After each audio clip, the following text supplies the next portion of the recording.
Assalamualaikum warahmatullahi wabarakatuh. Assalamualaikum Sobat Pangsut semuanya yang Bu R banggakan ya teman-teman dari SMA Islam PB Sudirman Bekasi. Kembali lagi bersama Bu R di sini dalam acara podcast Hari Merdeka.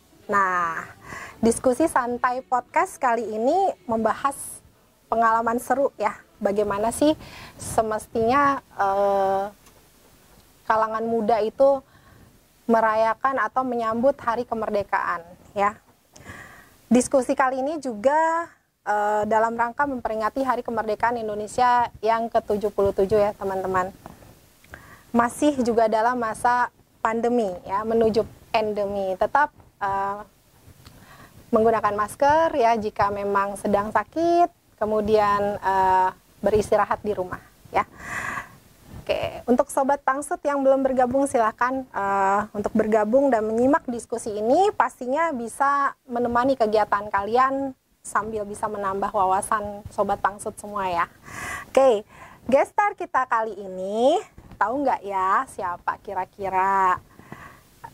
Selain sebagai pendidik, beliau juga terkenal ya sebagai orang yang mendeklar dirinya adalah pengganti Bapak Soekarno-Hatta. Siapakah beliau? Ya, betul, adalah Bapak Pramono-Hatta.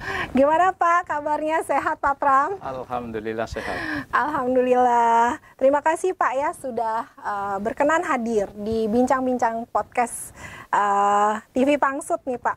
Tema kita kali ini adalah Indonesia Merdeka Berakhlak Mulia. Langsung saja kali ya Pak Pram pada Bapak. Saya persilahkan. Terima kasih kepada pembawa acara Bu Ervina. Sebelumnya saya ucapkan Assalamualaikum warahmatullahi wabarakatuh. Waalaikumsalam. Alhamdulillah, alhamdulillahirabbil alamin, wassalatu wassalamu ala asrofil anbiya wal mursalin wa ala alihi washabihi asmain amma ba'du.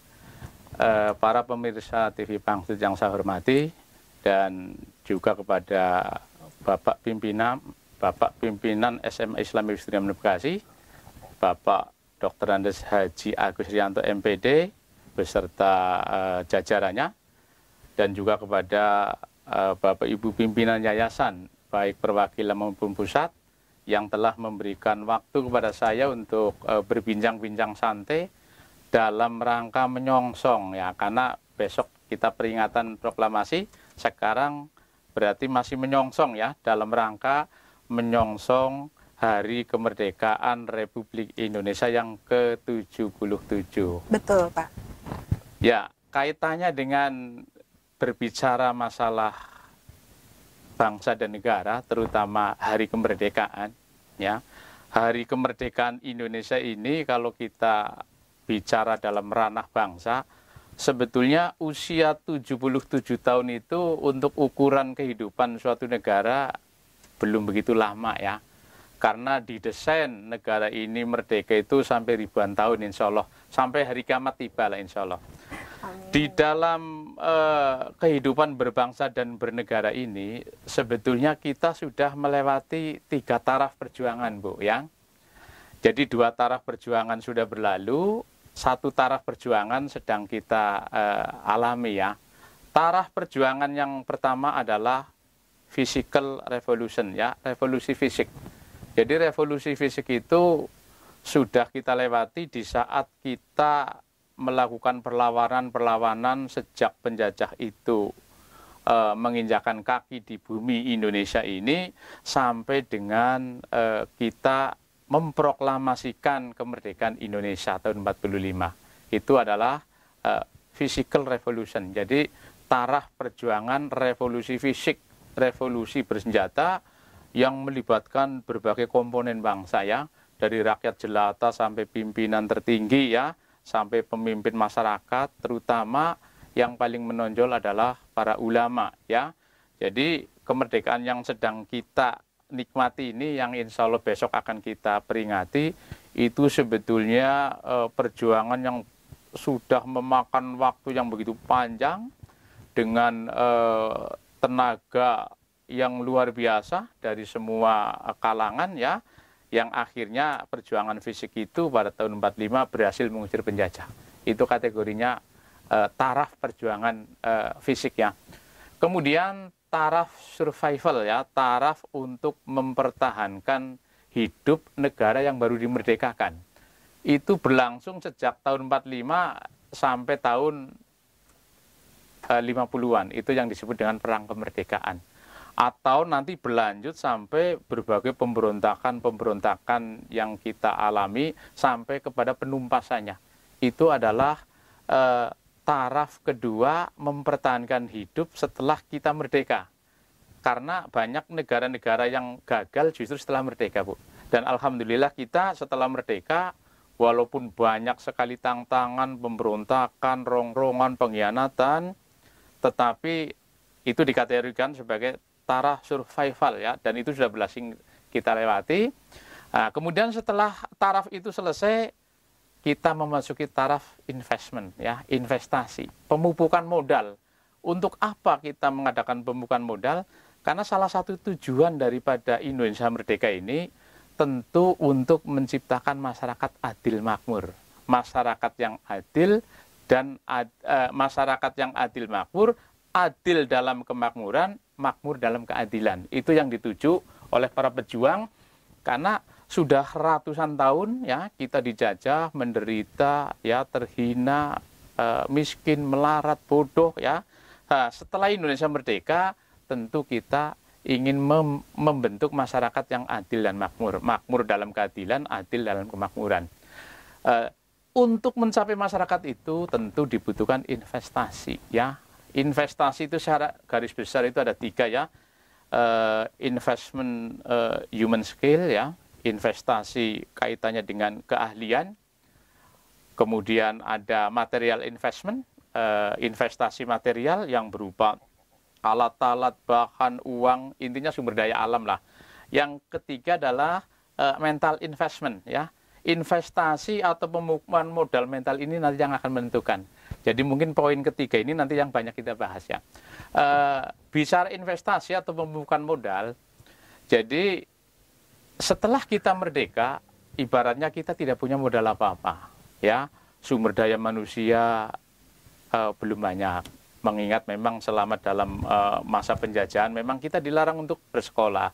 Akhirnya menimbulkan efek banyak orang bodoh, sehingga untuk mencari human skill itu susah.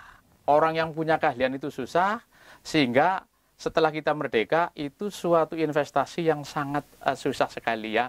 Makanya untuk menciptakan human skill ini memang dibutuhkan waktu lama. Dan itu adalah modal dasar untuk mengadakan pembangunan ini ya. Kemudian kaitannya dengan sumber daya manusia ini atau human skill ini memang harus ditempuh melalui proses pendidikan. Dan proses pendidikan ini membutuhkan waktu yang lama karena memang banyak komponen yang terkait, Bu. Untuk mendidik generasi yang baik dibutuhkan kurikulum yang bagus. Untuk mengimplementasikan kurikulum yang bagus dibutuhkan guru-guru yang profesional. Untuk menciptakan guru yang profesional harus ada institusi yang mendidik guru yang bagus juga. Jadi karena ini terkait, sambung menyambung, memang pendidikan ini adalah investasi yang sangat mahal dan membutuhkan waktu yang panjang.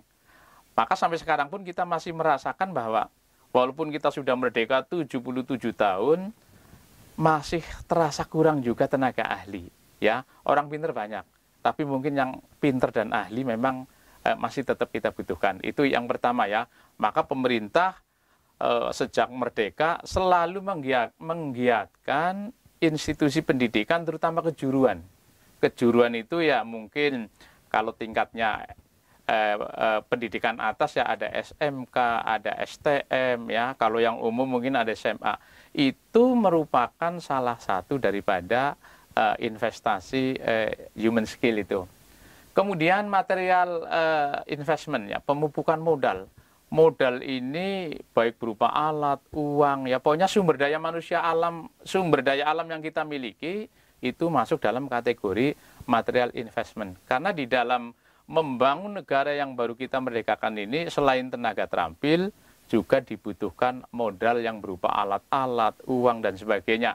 Dan ini bisa didatangkan dari karena tenaga ahli memang kita masih terbatas, akhirnya walaupun sumber daya alam sangat banyak, tetap belum bisa digali. Masih dalam bentuk masih dalam bentuk potensi-potensi yang mungkin nanti baru bisa direalisasikan setelah pemupukan modal yang pertama terbentuk atau terwujud, yaitu human skill ya. Jadi mungkin sampai detik ini juga sumber daya alam yang kita miliki itu baru sedikit yang kita gali. Andai kata sudah banyak pun yang menikmati penggalian SDM sumber daya alam itu adalah asing. Sebagai contoh, emas terbesar ya yang saya dengar itu ada di Irian yang dikelola oleh Freeport McMoRan ya. Dan kita tidak ngerti pembagian hasilnya, tapi kenyataannya memang di Indonesia banyak yang punya emas hanya orang-orang tertentu saja dan harga emas juga mahal. Harusnya sebagai penghasil emas terbesar dunia, kita semua orang paling tidak mampu membeli emas dan mampu memiliki emas yang banyak ya. Kenyataannya rakyat kita yang saudara kita yang ada di Papua yang tempat sumber emas itu sendiri kehidupannya masih sangat jauh dari layak ya. Dan itu terkait juga sumber daya alam yang kita miliki belum kita maksimalkan untuk pembangunan negeri kita, tapi masih juga karena memang yang punya tenaga ahli adalah pihak-pihak luar, mereka yang punya sumber daya manusia yang bagus, mereka yang menikmati akhirnya. Kita mungkin hanya mendapat porsi persentase daripada sumber daya alam yang dikelola asing itu tidak seberapa. Dan nanti itu bisa terrealisasi, bisa dipakai untuk investasi membangun negeri ini apabila memang sumber daya manusianya sudah memadai. Yang ketiga ini yang lebih penting adalah mental investment, yaitu investasi mental. Ini terkait dengan cara berpikir, ideologi. Kalau kita bicara kaitannya dengan bangsa ya, ideologi kita sudah punya, di mana ideologi itu adalah merupakan jiwa kita sendiri, kristalisasi daripada kepribadian kita sendiri. Artinya dengan ideologi kita sudah memang sudah menemukan ideologi yang sesuai dengan kita sendiri, karena memang itu kristalisasi dari nilai luhur bangsa kita sendiri. Jadi kaitannya dengan ideologi sudah cocok, Pancasila, dan alhamdulillah dengan ideologi Pancasila itu semua komponen bangsa yang berbeda-beda yang majemuk bisa disatukan. Jadi dari segi ideologi termasuk dalam mental investment kita sudah tidak ada masalah sampai sekarang. Kemudian kaitannya dengan kerja keras ya, kerja keras juga ini termasuk mental investment karena ini kaitannya dengan etos ya, etos kerja ya, karena memang di mana suatu bangsa itu maju, negara maju, pasti SDM-nya itu etos kerjanya tinggi. Nah, kita lihat bahwa bangsa Indonesia dibanding dengan bangsa-bangsa lain memang dinilai orang etos kerjanya masih kurang. Nah, ini yang penting bagaimana kita bisa mewujudkan atau menciptakan atau mengkondisikan bagaimana bangsa Indonesia yang begitu besar potensinya memiliki etos kerja yang tinggi. Kalau itu sudah tercapai, insya Allah negara yang kita proklamasikan pada tanggal 17 Agustus, yang insya Allah besok kita peringati, akan menjadi negara yang kuat, maju, adil, makmur. Ya, kalau semua komponen yang tadi saya terangkan itu sudah bisa disediakan di dalam negeri sendiri. Saya kira secara kehidupan berbangsa itu 3 taraf perjuangan kita sudah melewati itu. Dan sekarang selalu investasi terus. Investasi tidak akan pernah berhenti selama memang pembangunan tetap berjalan. Jadi walaupun waktunya sudah 77 tahun merdeka, tidak ada istilah investasi berhenti, karena setiap masa, setiap generasi mengalami tantangan yang berbeda-beda, butuh modal yang berbeda, butuh keterampilan yang berbeda, butuh etos kerja yang tinggi untuk menghadapi tantangan zaman yang sedang kita hadapi. Jadi itu Bu, kalau bicara taraf perjuangan Indonesia, menurut saya seperti itu, sudah melewati 3 taraf perjuangan. Baik Pak Pram. Ini menarik ya teman-teman semuanya. Mengenai tema tadi yang disampaikan oleh Pak Pram, ada yang saya jadi ingat mengenai sumber daya alam ya Pak ya, tentang emas. Kalau di Dubai, Sultan Dubai, tahu dong Sobat Pangsut semua, pesawat jet pribadinya aja dalamnya lapis emas ya, gitu. Kalau Indonesia di mana ya? Yang saya ingat kayaknya baru di Monas aja yang lapis emas ya. Jadi kayaknya masih jauh tuh dari kata makmur gitu ya Pak Pram ya. Betul. Jadi apa yang tadi Pak Pram sampaikan nih keren banget dan menurut saya sudah menyentuh sekali. Cuman ada satu yang masih menggelitik nih Pak Pram. Banyak sekali sindiran-sindiran bahwa Indonesia baru merdeka setengah tiang. Ya. Menurut pendapat Bapak bagaimana sih? Kaitannya dengan akhlak dari generasi bangsa kita juga sebenarnya ya. Ya. Gitu. Karena merdeka ini banyak maknanya ya. Ya, Pak. Sebetulnya merdeka itu adalah pengambil alihan tanggung jawab yang dulu mungkin kita didikte oleh asing, oleh penjajah, diatur oleh penjajah, kemudian segalanya ditangani oleh penjajah. Nah, setelah merdeka kita ambil alih. Jadi merdeka itu sebetulnya bukan berarti selesai masalah. Justru awal daripada masalah adalah saat kita memerdekakan diri. Karena memerdekakan diri itu adalah identik dengan pengambil alihan tanggung jawab dari pihak asing kepada tangan kita sendiri. Kalau makna daripada merdeka itu berarti kita bebas tanpa ada ikatan lagi dengan negara penjajahnya, mungkin sudah 100% ya. Tetapi di dalam kehidupan di era globalisasi seperti ini, sebetulnya kalau merdeka dalam pengertian 100% segalanya itu tidak bisa. Karena kita hidup di negara yang di masa globalisasi seperti ini itu saling ketergantungan. Termasuk negara maju pun seperti Amerika Serikat, andai kata tidak berhubungan dengan negara dan bangsa lain, dia sendiri mungkin tidak mampu ya. Sekarang tidak ada satupun negara yang bisa hidup tanpa kerjasama dengan bangsa lain. Kalau yang dimaksud merdeka 100% seperti itu, negara maju pun tidak ada, Bu. Artinya apa? Semua bangsa dan negara di seluruh dunia itu sekarang sudah saling terhubung. Semaju apapun bangsa itu, negara itu tidak akan pernah bisa hidup sendiri sekarang. Makanya apabila di suatu negara terjadi suatu misalnya istilahnya ada konflik atau misalnya ada suatu pertentangan, itu akan mempengaruhi kondisi negara lain. Contoh, sekarang yang lagi aktual sekali kan perang Rusia dengan Ukraina. Ukraina itu gudang gandum dunia, Bu. Tetapi dengan sekarang perang dengan Rusia, otomatis pertanian di sana akan terganggu. Akibatnya apa? Para penjual roti sekarang beli gandum lebih mahal. Kalau gandum lebih mahal, termasuk para penjual roti yang ada di Indonesia, harga jadi mahal. Itu sebagai contoh bahwa dari satu sisi saja gandum itu sudah terpengaruh karena negara lain sedang terjadi konflik antara Rusia dengan Ukraina, di mana Ukraina itu sendiri adalah gudang gandum. Kalau yang dimaksud merdeka 100%, saya katakan untuk sekarang dan sampai kapanpun tidak akan pernah ada. Yang ada justru saling terhubung, saling membutuhkan, saling menghormati, tapi jangan saling menindas. Kalau yang seperti itu ya. Itu. Betul Pak. Saya kira itu. Betul. Betul sekali Pak Pram, menarik sekali memang bahwa bangsa kita ini akan terpengaruh oleh kebijakan internasional ya Pak ya. Tidak mungkin bisa berdiri sendiri. Padahal dulu Bung Karno itu ya, Sobat Pangsut semuanya pernah punya slogan berdikari, berdiri di atas kaki sendiri. Nah, apakah Indonesia bisa berdiri tanpa negara-negara lain? Ya, apalagi Indonesia ini termasuk ke dalam negara yang memiliki sumber daya alam yang cukup banyak, Pak Pram.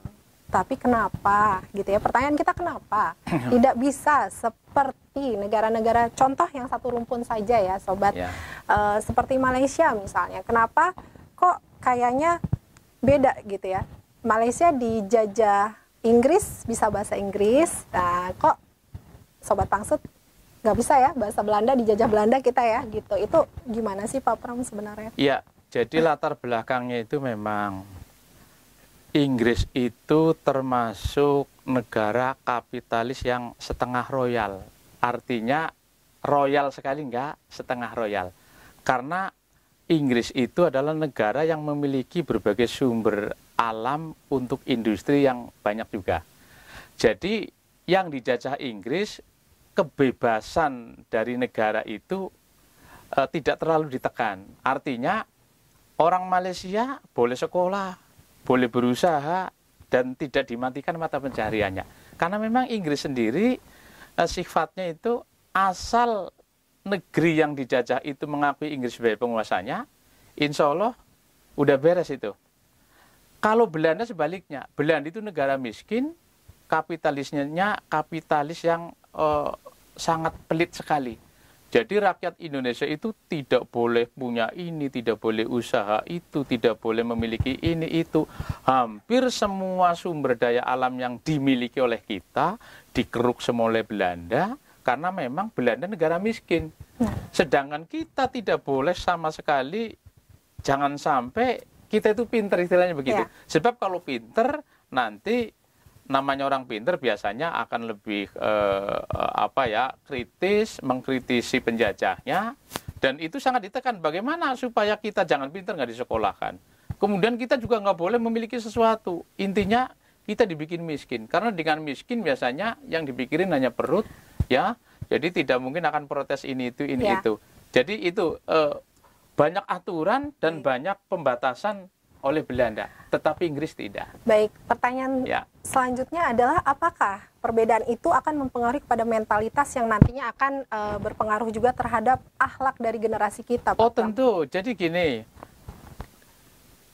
nenek moyang kita itu dijajah sangat lama ya, menderita dan sebagainya, ya. Belum lagi ditekan, tidak boleh ini, tidak boleh itu, ya. Setelah ratusan tahun ditekan seperti itu, kemudian merdeka. Jadi seperti tadinya tidak bisa berkutik apa-apa, terkungkung, tiba-tiba diberi kebebasan, liar mereka. Ya, ada apa digaruk, ya. Punya kekayaan ini rebutan. Kemudian pokoknya tidak tidak ingin ada orang lain yang mungkin jangan sampai mendapatkan apa yang dia dapatkan. Atau dengan bahasa yang sederhananya, setelah terkungkung ratusan tahun, kemudian merdeka, bebas, liar, ya, akhirnya secara mental kan melihat sesuatu yang mereka butuhkan untuk rebutan. Nah, ini Pak. Nah, untuk rebutan itu bukan milik dia. Akhirnya rebutan-rebutan itu bisa diwujudkan dalam bentuk korupsi, kemudian pokoknya sogok sana sogok itu demi mendapatkan keuntungan. Ini sangat mempengaruhi mental. Maka di Indonesia mencari orang pinter banyak, tapi mencari orang yang baik sedikit. Nah, yang kita harapkan orang yang pinter sekaligus baik itu yang kita pakai untuk modal mental investment itu. Baik, Pak Pram, mungkin pesan juga dong untuk sobat-sobat Pangsut semua di sini, bagaimana sih untuk kita bisa membangun mentalitas kita dan dalam memaknai kemerdekaan ini, apalagi sudah 77 tahun ya, agar kita bisa memiliki karakteristik dan akhlak yang mulia itu bagaimana Pak Pram? Ya, SMA Sudirman sudah tepat menerapkan kurikulum yang bermuatan agama dan kurikulum yang bermuatan nasional. Karena apabila para peserta didik ini ilmunya itu hanya ilmu dunia saja, tidak dibekali dengan ilmu akhirat, yaitu ilmu-ilmu agama, maka mereka akan gampang sekali untuk menyimpang, andai kata dia nanti sudah besar jadi pejabat dan sebagainya. Maka tepat sekali di sekolah kita ini, di samping kurikulum nasional, kita juga menanamkan kurikulum yang mengandung nilai-nilai agama. Itu dalam rangka untuk membentuk watak peserta didik biar menjadi orang yang bertakwa sekaligus berilmu. Jadi kalau sudah bertakwa dengan berilmu, otomatis nanti menjadi generasi yang baik dan pinter. Nah, ini kaitannya ke situ. Kalau sudah menjadi generasi yang baik dan pinter, yang kita harapkan, insya Allah negeri yang begitu makmur dan begitu kaya ini akan dikelola dengan baik. Itu harapan saya seperti itu. Ya, jadi saya juga punya moto nih. Memang siswa-siswi Sudirman hendaknya memang bijak dalam menimbang, orisinil dalam berpikir, tangkas dan cekatan dalam bertindak, serta religius. Itu kalau bisa dimiliki oleh siswa-siswi Pangsut, insya Allah akan menjadi generasi yang tidak gampang korupsi, tidak gampang istilahnya main judi, tidak gampang main sogok, tidak gampang sembunyi-sembunyi. Intinya akan menjalankan tugas dan tanggung jawabnya sebagaimana yang memang sesuai dengan aturan agama dan aturan negara. Baik, baik Pak Pram, berhubung waktu kita juga singkat sekali ya, mohon maaf sekali, dan Sobat Pangsut semua, itu tadi bincang-bincang kita ya, bincang-bincang santai dengan Bapak Pramono yang juga sekaligus mengajar PKN ya, mungkin ada yang mengajar sobat juga ya di rumah. Jadi apa yang beliau sampaikan ini sangat tepat sekali ya, apabila kita mau memaknai kemerdekaan ini dengan membangun mentalitas dan juga memperkuat ya Pak Pram ya agama kita gitu ya, dan sudah tepat nih sekolah di Pangsut, sekali lagi iklan ya. Baik, itu saja mungkin Pak Pram, terima kasih banyak sudah hadir di studio TV Pangsut yang keren ini, dan mungkin itu saja dari kami. Saya selaku host Ervina Halid pamit undur diri, terima kasih sudah menyimak. Salam sehat selalu. Wassalamualaikum warahmatullahi wabarakatuh. Waalaikumsalam warahmatullahi wabarakatuh.